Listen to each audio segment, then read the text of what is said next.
Masih bersama saya Budiman Tanrujo di Satu Meja The Forum, Bung Ferry Amsari.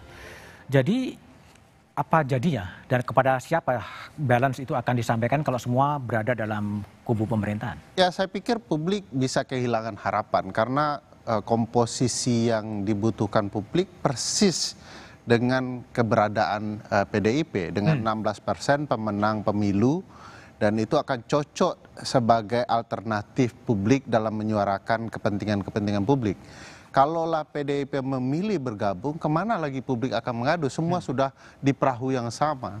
Dan dalam catatan saya misalnya, tidak ada juga pemerintahan yang efektif kalau semua bergabung.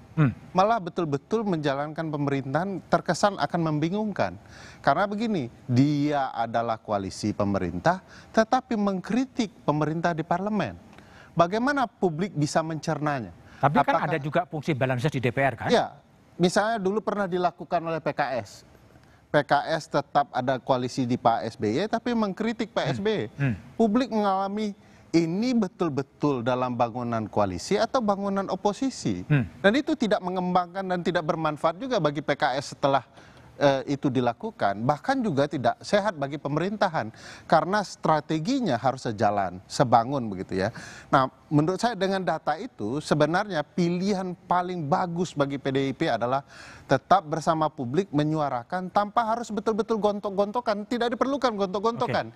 Yang diperlukan bagaimana menjadi posisi yang baik dengan strategis yang baik.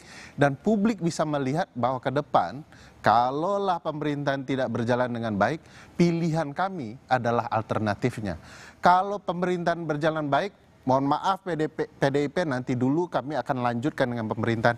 Kan konsep politik ketatanegaraan kita sesederhana itu. Dan pilihan saat ini adalah jika pemerintahan betul-betul berjalan tidak sesuai dengan amanah rakyat, pilihannya pasti oposisi. Oke, baik. Adi Pras, jadi kalau semuanya bergabung nilai plus minusnya seperti apa?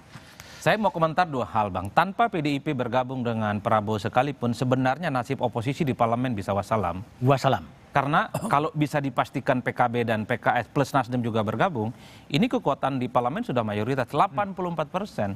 Setahu saya, keputusan-keputusan strategis dan penting di DPR bukan persen to persen yang kemudian resisten protes terkait dengan kebijakan pemerintah ataupun menteri, tapi voting. Mekanisme voting itulah yang kemudian melahirkan satu keputusan, sekalipun dia polemik, sekalipun keputusan itu ditolak, dia kemudian sah menjadi regulasi. Itu yang saya sebut sebagai kabar buruk sebenarnya. Cuman saya cukup memahami kalau pada akhirnya Prabowo juga ingin merangkul PDIP, ini mungkin sangat terkait dengan bagaimana mengorkestrasi partai koalisinya di dalam. Karena ada kemungkinan mungkin akan ada satu partai politik yang agak nakal dan sulit untuk dikendalikan. Siapa Butuh tuh? PDIP sebagai partner di situ. Sebagai partner yang bisa dipastikan akan mendukung segala hal yang nantinya berkaitan dengan kepentingan politik Prabowo Subianto.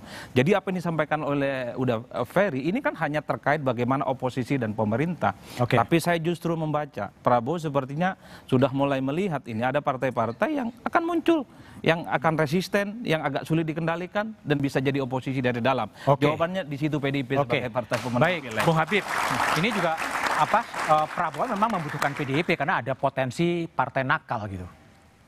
Jadi kurang tepat ya apa yang disampaikan Bung Adi Pray dengan praktek yang ada di DPR ya, bahwasanya perumusan undang-undang itu hampir nggak ada yang voting memang kok. Nggak ada yang voting.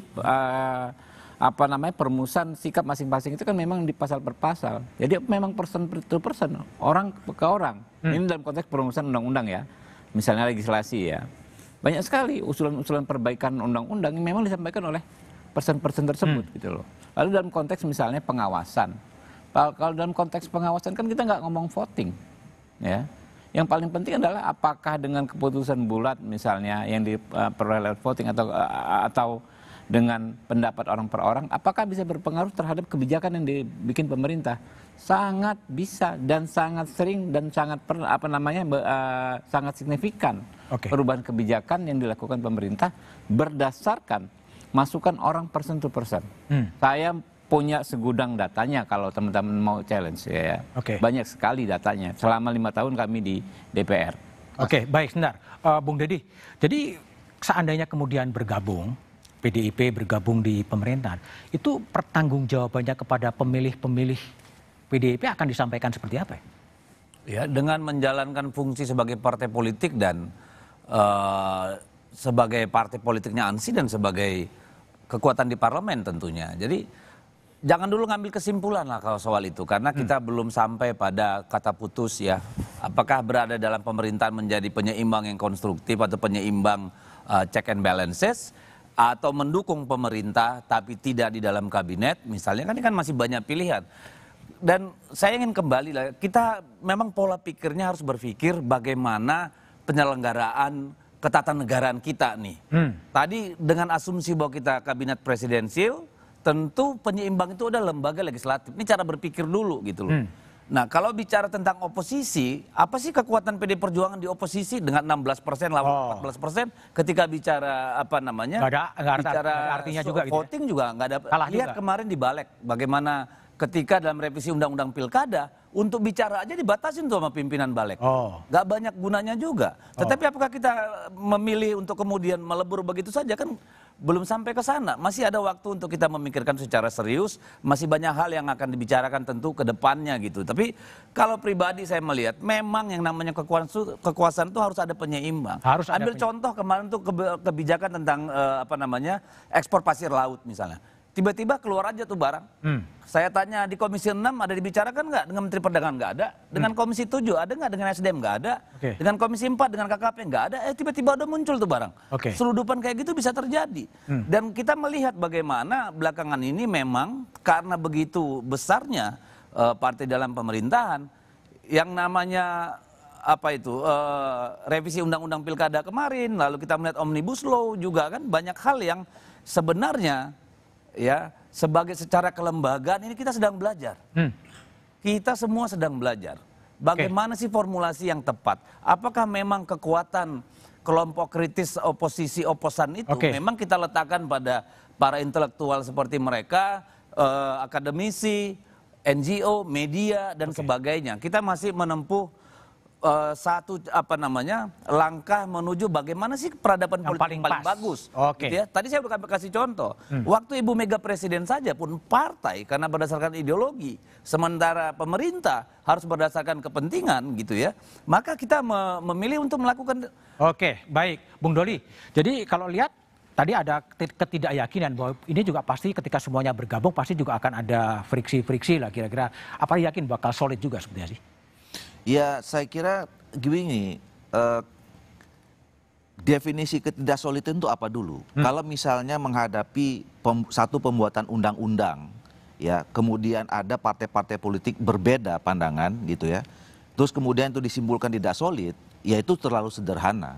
Nah itu yang tadi saya katakan tadi, yang penting ada tidak komitmen di antara semua pemimpin-pemimpin kita ini ya, bahwa kita ini harus siap juga berbeda, siap berargumentasi, tidak baperan kalau dikritik dan segala macam seperti itu gitu. Nah, itu yang pertama. Yang kedua, kita juga jangan kemudian terjebak terus ya dengan istilah tadi ya, koalisi dan oposisi itu. Kita kembalikan aja ke tracknya ya. Kalau nanti seandainya lagi, misalnya teman-teman PDIP gabung di pemerintahan ya, ya memang harus terus disuarakan bahwa DPR itu adalah fungsinya adalah check and balances, baik itu atas nama institusi perwakilan partai maupun individu-individu, karena anggota-anggota DPR ini kan tanggung jawabnya bukan hanya sama partai tapi terhadap pemilihnya, konstituennya, yang bisa jadi pada kasus-kasus tertentu suara di daerah-daerah itu berbeda dengan apa keputusan yang diambil di Jakarta misalnya begitu ya. Nah jadi yang saya kira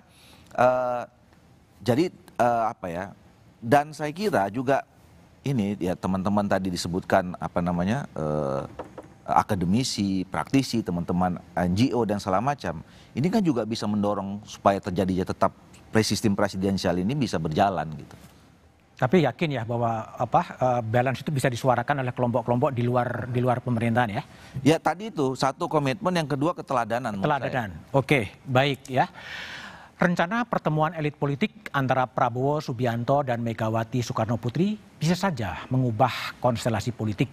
Namun sejarah juga mengajarkan bahwa kekuasaan yang begitu mempesona bisa memabukkan.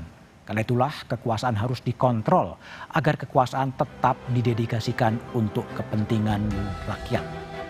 Demikian Satu Meja The Forum malam ini. Sampai jumpa pekan depan. Selamat malam dan terima kasih.